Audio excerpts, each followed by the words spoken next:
Fala galera, aqui é o professor Caju. Vamos para mais uma revisão geral de física para a UERJ. Tá? Basicamente, essa revisão aqui é a resolução do segundo exame de qualificação da UERJ 2024, das questões de física. Tá? Talvez um outro discuta aí sobre a última, dizendo que é de química. Eu acho que está ali com o pé em física também, era tranquila, dá para encarar. Então está aqui nas resoluções também. Você vai ver, a questão 5 talvez seja com o pé mais em química que em física, mas acho que dá para resolver pela física e estava ali entre as duas. 2024/2. /2 é como eu coloco o segundo exame de qualificação, tá? Nos materiais da UERJ aqui na plataforma.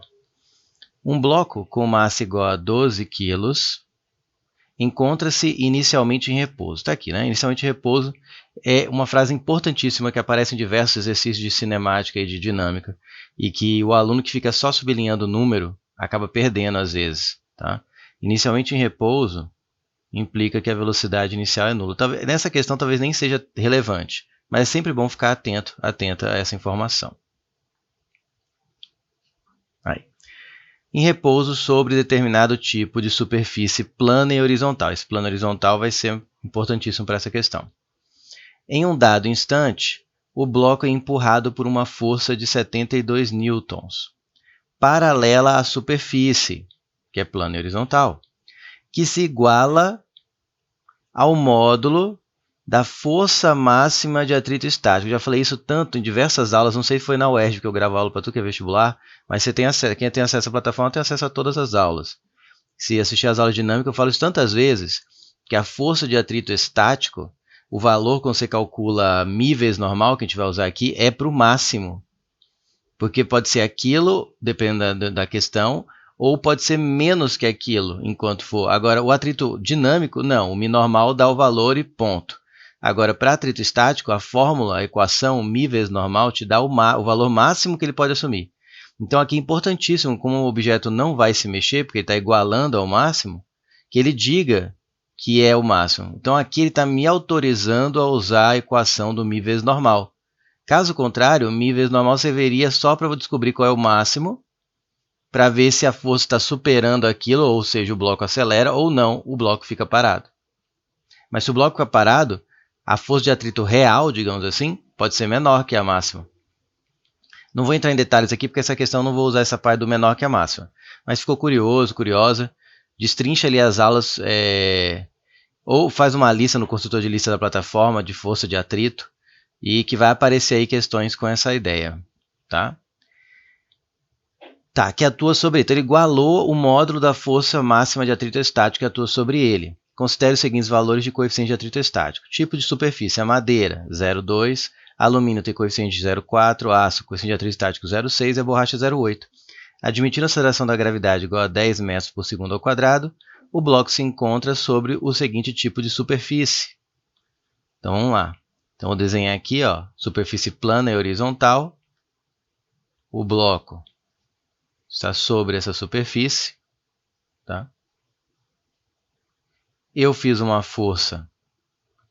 Por que eu falo eu fiz uma força? Porque é importantíssimo você criar o hábito de imaginar a situação descrita no texto, antes de desenhar ou desenhando junto. Tá? É importantíssimo para responder de forma correta. Então, eu tenho o hábito, e aconselho meus alunos a fazer o mesmo, de se colocar lá dentro. Então, eu me imagino eu empurrando, tentando empurrar esse bloco. Só que o bloco não sai do lugar porque essa força é igual ao Φ estático máximo. O que é o Φ estático? Acaba sendo o Φ estático que está ali representado. Então, ela não sai do lugar. Então, ele está inicialmente em repouso e vai continuar em repouso. Por isso que eu falei que inicialmente em repouso para essa questão não é tão relevante. Então, basicamente, se ele está igualado, eu vou escrever o que ele falou. O Φ estático, vou colocar o max aqui para não ficar poluído, mas entenda que é o máximo. Ah, não, é tão importante o Φ ser o máximo, eu acho. Eu vou escrever sim, não custa nada. É igual à força que eu estou aplicando, 72 newtons. Só que o Φ estático, se lembrar da equação, ele é o μ estático vezes a normal igual a 72. E aí que entra que eu falei que era importante ser plano e horizontal. Essa informação da superfície ser plana e horizontal era relevante, era importante. Por quê? A normal, o que, que ela é? A normal, vamos escrever aqui para ninguém esquecer, tem gente que ainda não sabe, ou sabe mais ou menos. Normal é uma força de reação a uma compressão da superfície. Tá? A normal surge quando você aperta uma superfície, a superfície reage em quem apertou ela. Apertou. Tá? Então, quem está apertando a superfície aqui é o bloco. E como é plano e horizontal, a força com que ele está apertando a superfície é igual ao peso sobre o bloco. Ele está pressionando a superfície com o seu peso. Essa força que eu desenhei aqui é o peso do bloco, tá? Não é o peso com que ele pressiona a superfície, eu tenho que desenhar na superfície. Mas o protagonista aqui é o bloco. Então, mas eu quero que você entenda que a força que está apertando a superfície e que faz com que a superfície reaja sobre o bloco é o peso. E só é o peso integralmente porque o plano é plano e horizontal. Se fosse um plano inclinado, seria o PY, que seria o P cosseno dependendo do ângulo, P cosseno ou P seno dependendo do ângulo que foi dado. Tá? Por isso que o fato de dizer que a superfície é plano horizontal te permite dizer que a normal sobre o bloco é igual, tem a mesma intensidade, só tem sentido oposto, direção, mesma direção e sentido oposto, mas tem a mesma intensidade que o peso do bloco. Por quê? Normal e peso são ação e reação? Não. A normal é uma reação à compressão aqui na superfície, que por coincidência, porque o plano porque a superfície é plana, essa compressão tem a mesma intensidade que o peso. Então, essa normal está reagindo a uma força que está sendo aplicada aqui, ó, de compressão sobre a superfície azulzinha aqui. Eu não vou desenhar, porque aí eu quero focar no bloco. Tá? Então, a normal tem a mesma intensidade que o peso, mas ela não é uma reação a esse peso, é uma reação à compressão que o peso faz sobre a superfície, que está aqui, que eu não desenhei. Entendido? Beleza. Eu quero o coeficiente de atrito para poder identificar qual é o material da superfície. A normal é igual ao peso, então é igual a massa vezes a gravidade do local, a massa do bloco vezes a gravidade local, igual a 72. Quanto que é a massa? 12. Quanto que é a gravidade? 10 foi dado, igual a 72. Simplifica por 12 dos dois lados, aqui fica 1, aqui fica 6. Passa o 10 dividindo o 6. Vai ficar aqui o coeficiente de atrito estático, então, da superfície é 0,6. 0,6 o quê? Nada. O coeficiente de atrito estático é uma grandeza adimensional, tá certo? É simplesmente 0,6. Aí é só olhar a tabela, 0, quase 0,6. Aço, gabarito, C de casa. De boa? Vamos para a questão número 2. Balões meteorológicos que têm a função de medir dados climáticos podem alcançar altitudes elevadas. Admita que um desses balões, no instante em que sua densidade se iguala à do ar atmosférico, à sua volta, permanece fixo, isso aqui é importante, em uma posição por um longo período. Então, ele para. Tá? Basicamente, o balão sai do chão com um certo volume, e à medida que ele vai subindo, esse volume vai aumentando. Por quê? Porque a pressão aqui em volta vai diminuindo com a altitude, até um ponto que a densidade do ar aqui dentro fica igual à densidade daqui fora. E aí funciona que nem um corpo que se afunda e ele tem a mesma densidade da água, por exemplo. Ele não vai para o fundo, nem sobe de volta. Ele fica ali parado no meio do caminho. Fica dentro d'água, mas parado no meio do caminho. Totalmente submerso. Imerso. Quem é o fluido aqui? Não é a água, é o ar, mas funciona igual quando se refere a empuxo. Tá? Então, essa situação, que ele fica parado e vai subindo, aí vai expandindo, a densidade aqui vai diminuindo, até ficar igual a densidade do ar. Na verdade, porque a densidade em volta vai diminuindo. Aqui ele acaba subindo porque a densidade é menor que a do ar logo no início.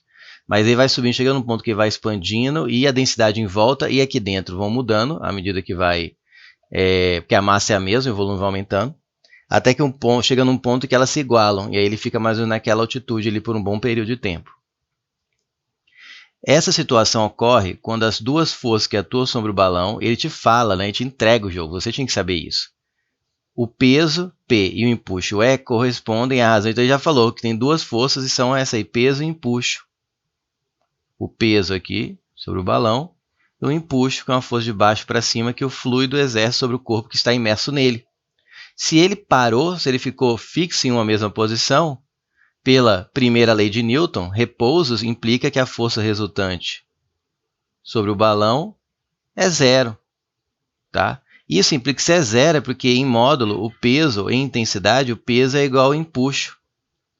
Se eu dividir por empuxo dos dois lados, para conseguir peso sobre empuxo, aqui fica 1. Ah, eu queria pensar de outra forma. Pode. Ele quer saber quanto que é peso sobre empuxo. Não é isso? A razão P sobre E é igual a. Se elas são iguais, se eu tenho uma divisão em que os dois valores são iguais, 1. Pronto, mais fácil. Para quem está acostumado a pensar na forma direta matemática da coisa. Tá? Como peso e empuxo são iguais, quando se divide dois valores iguais dá 1. Portanto, o gabarito é B de bola. De boa. Né? Questão 3.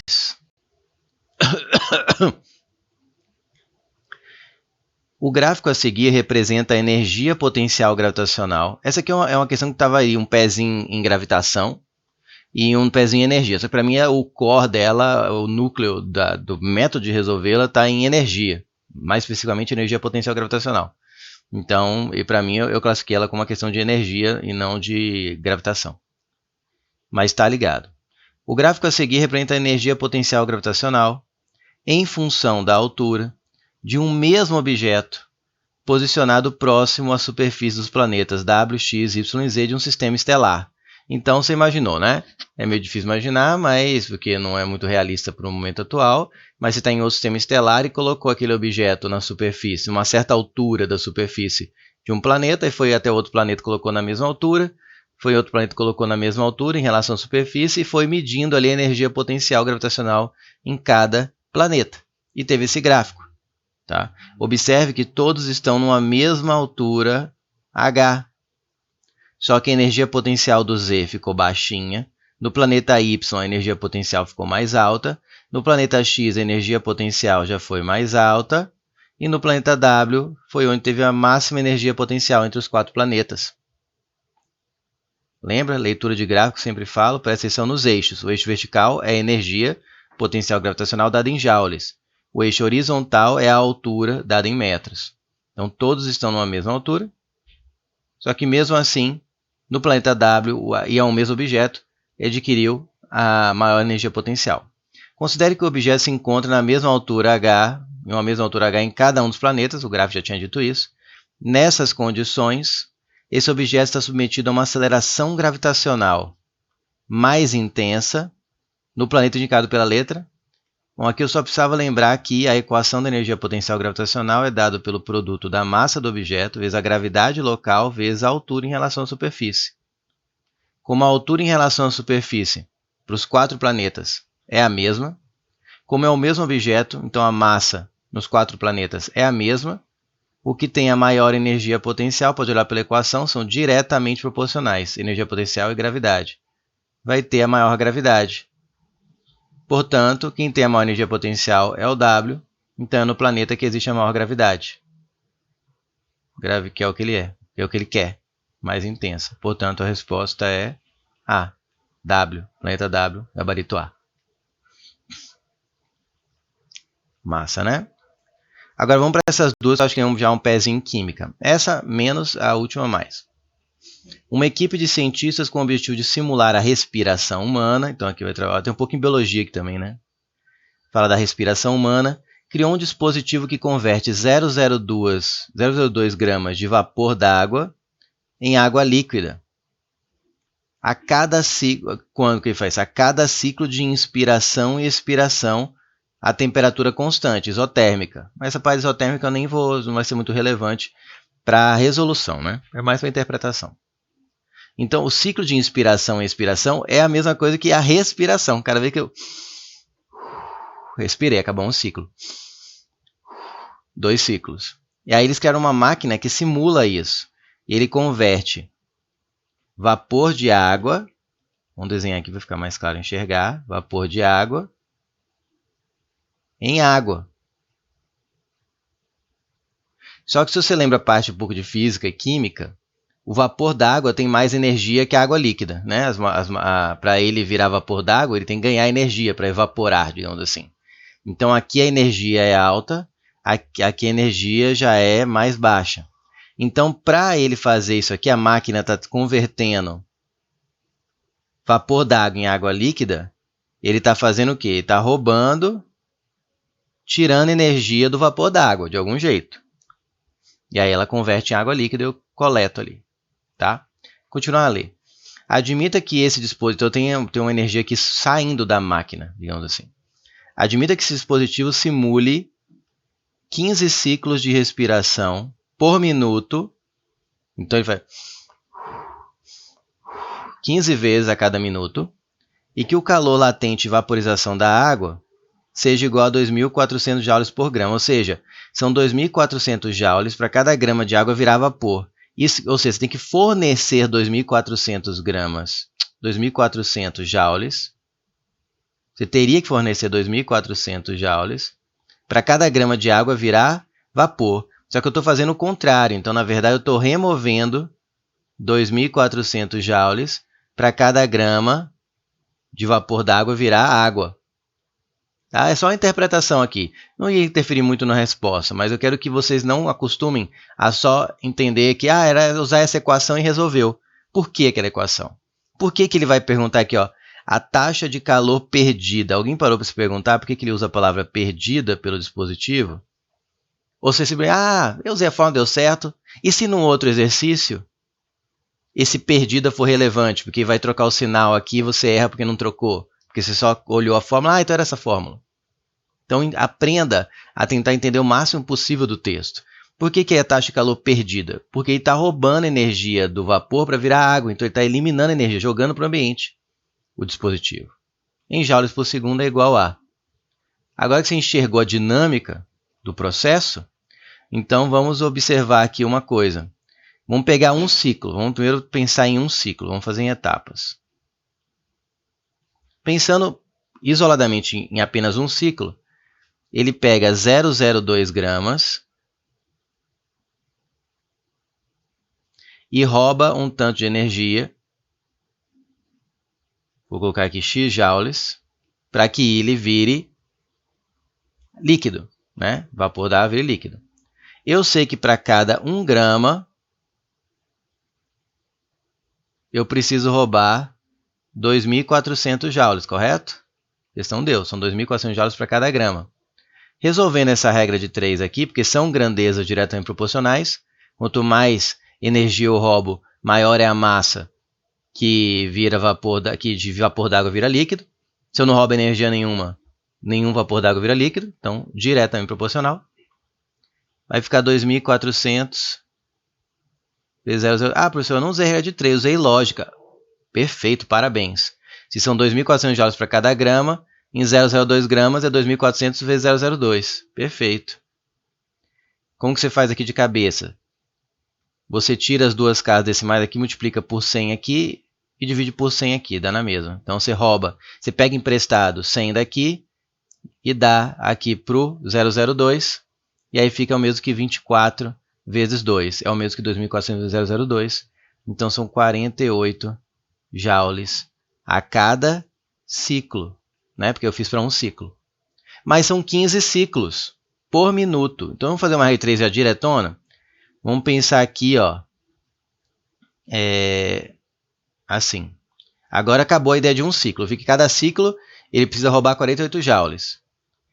São 15 ciclos, né, por minuto. Então vamos colocar em joules.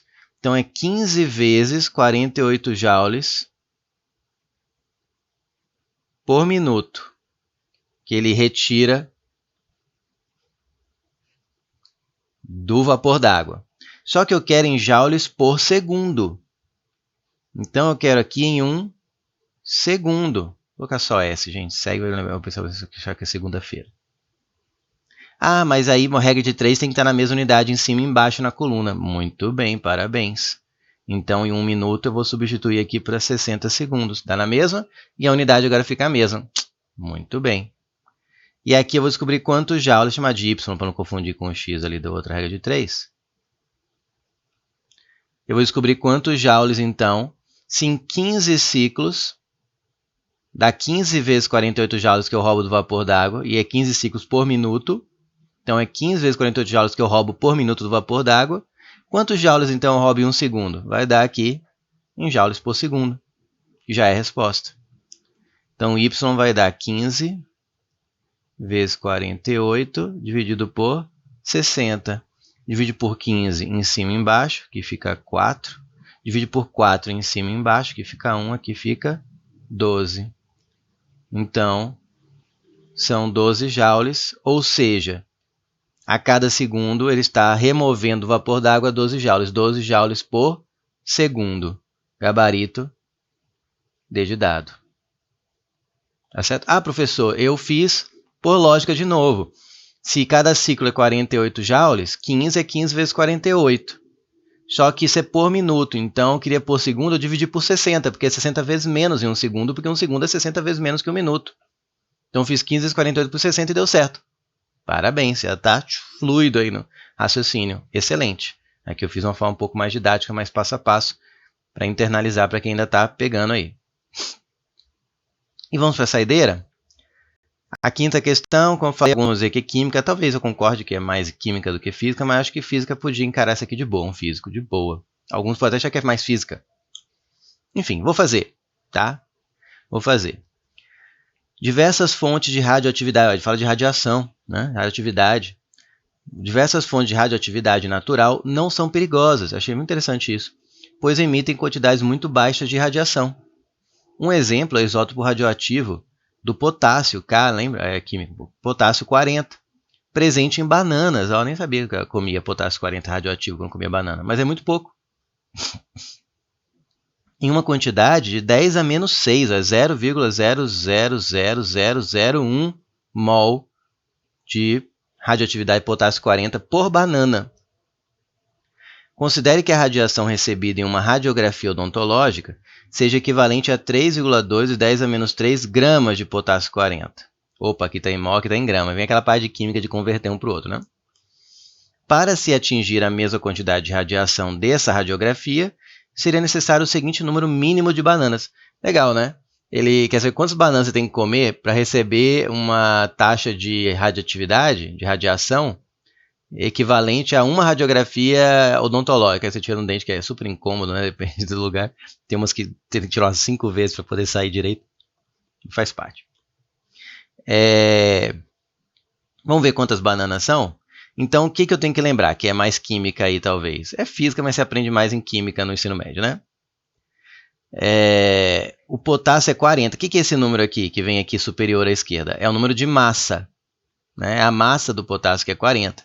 Então, ele está me dizendo que 1 mol desse potássio 40, cada 1 mol tem 40 gramas, não é isso? Sempre que eu pego um mol de uma certa substância, a massa é equivalente numericamente à massa atômica, só que é em gramas. Você aprende em química. Então, cada mol de potássio 40 tem 40 gramas. Então, essa quantidade em gramas aqui, eu tenho que converter em mol para poder comparar com as bananas. 3,2 vezes 10 a menos 3 gramas, que é quanto de potássio 40 eu recebo na radiografia, vai ser equivalente a quantos mols de potássio 40. Tá? Vou colocar aqui para a gente ver quem está falando de potássio 40. Então é só resolver aqui primeiro, essa primeira parte. Vai dar 3,2 vezes 10 a menos 3 dividido por 40. Aqui, para ficar mais fácil, eu vou colocar 320 na frente, porque é divisível por 40.